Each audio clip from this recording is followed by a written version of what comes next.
సరే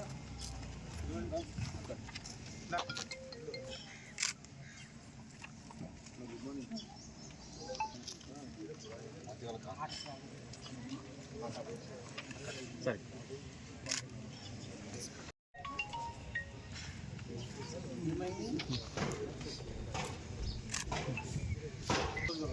thank you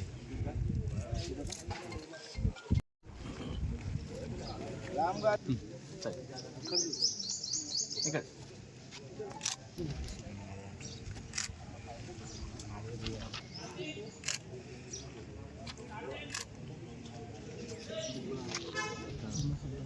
ఆశ్రయపల్లి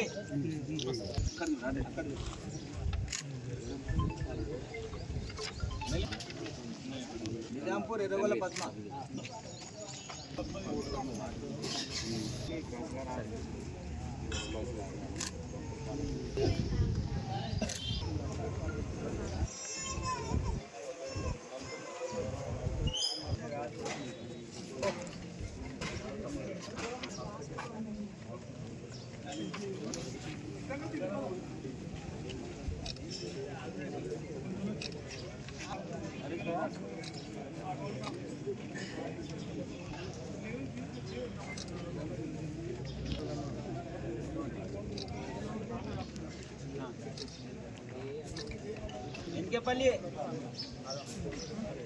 Enkepalli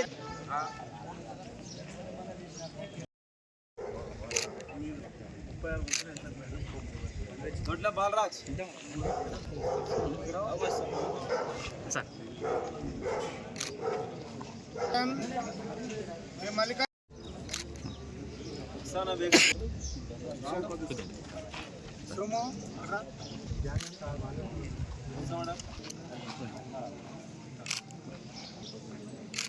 Ayesha Siddique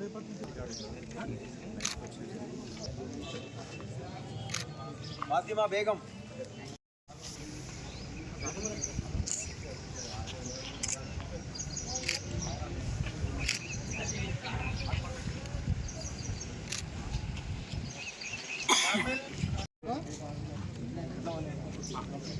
నాగభూషి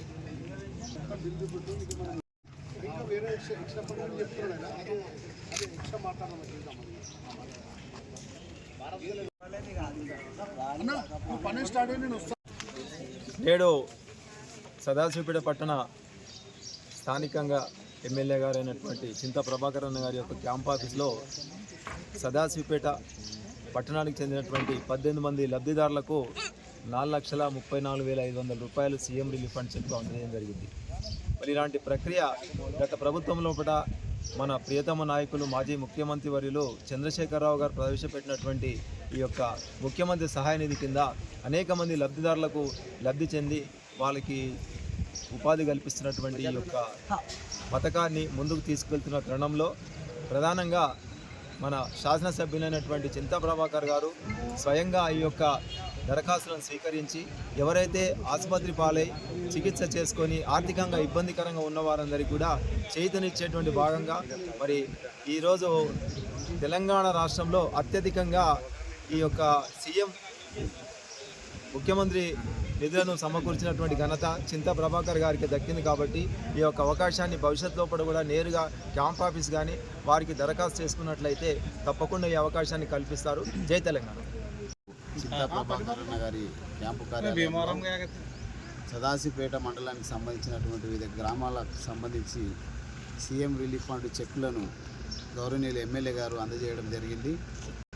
మండలంలో 26 మంది లబ్ధిదారులకు గాను 7,26,000 రూపాయల చెక్కులు అందజేయడం జరిగింది. అయితే గతంలో సీఎం రిలీఫ్ ఫండ్ చెక్కులు అనేటివి ఎవరికి కూడా తెలియవు. ముఖ్యమంత్రి సహాయ నిధి అనేటటువంటిది చాలామందికి తెలియనటువంటి పరిస్థితి. 2014లో అన్న ఎమ్మెల్యే గెలిచిన తర్వాత సామాన్యునికి కూడా ఈ యొక్క సీఎం రిలీఫ్ ఫండ్ అనేటటువంటిది తెలియడం జరిగింది. ప్రతి ఒక్కరు కూడా ఆర్థిక ఇబ్బందులతో సతమతం అవుతూ మరి అనారోగ్యానికి గురై ఆసుపత్రిలో డబ్బులు పెట్టుకోలేనటువంటి వాళ్ళందరూ పేదలు కూడా మరి మనము ఎమ్మెల్యే గారి దగ్గరికి వెళ్ళినట్లయితే సీఎం రిలీఫ్ ఫండ్ అనేటటువంటిది పొందొచ్చు అని చెప్పేసి సంబంధిత ముఖ్య నాయకులకు కానీ మండల అధ్యక్షులకు కానీ లేదా నేరుగా వాళ్ళే ఎమ్మెల్యే గారి దగ్గరికి ఎమ్మెల్యే కార్యాలయానికి వెళ్ళి దరఖాస్తు చేసుకోవడం ఆనవాయితీగా 2014 నుంచే ప్రారంభమైంది. మరి గతంలో ఉన్నటువంటి వాళ్ళు మరి లబ్ధిదారులు వాళ్ళ దగ్గరికి వెళ్ళలేదు, వాళ్ళకి దీని గురించి చెప్పలేదు, ఎవరికో కొంతమందికి మాత్రమే తెలుసు కాబట్టి అప్పుడు వాళ్ళు ఆ రకంగా తీసుకోవడం జరిగింది. 2014 నుంచి 2019 వరకు ప్రతి ఒక్కరికి కూడా పార్టీలకు అతీతంగా మరి సమాజంలో ఆర్థికంగా వెనుకబడ్డటువంటి వాళ్ళు, ఆర్థిక ఇబ్బందులతో మరి వైద్యాన్ని అందుకున్నటువంటి వాళ్ళకి అందరూ కూడా పార్టీలకు అతీతంగా మతాలకు అతీతంగా మరి గౌరవనీయులు ప్రభాకర్ అన్న గారు ఆ బీదవారిని ఈ సీఎం రిలీఫ్ ఫండ్ చెక్కుల ద్వారా ఆదుకోవడం జరిగింది.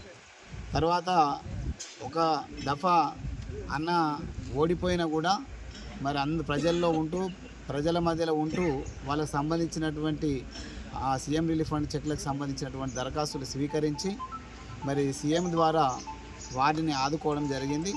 మరి అదే మాదిరిగా ఇప్పుడు కూడా మరి ఎవరికి ఏ ఇబ్బంది ఉన్నా కూడా కేవలము సీఎం రిలీఫ్ ఫండే కాకుండా ఎల్ఓసి రూపంలో కూడా వాళ్ళని ఆదుకోవడం జరుగుతుంది. కాబట్టి ఇలాంటి అవకాశాన్ని మరి నియోజకవర్గంలో మండలంలో ఉన్నటువంటి వాళ్ళందరూ కూడా సద్వినియోగం చేసుకోవాలి. ఎవరిని కూడా కాదనేటటువంటి మనిషి కాదు, ఎవరి చెప్పినా కూడా మరి ఎవరైనా కూడా మరి ఆర్థికంగానే వెనుకబడ్డటువంటి వాళ్ళని ఆదుకోవాలనేటువంటి తపన ఆయనకు ఉంటుంది. కాబట్టి మరి అట్లాంటి అవకాశాన్ని అట్లాంటి ఆర్థికంగా ఆదుకున్నటువంటి ఎమ్మెల్యే గారిని మరొకసారి మేము ధన్యవాదాలు తెలియజేస్తూ జై తెలంగాణ.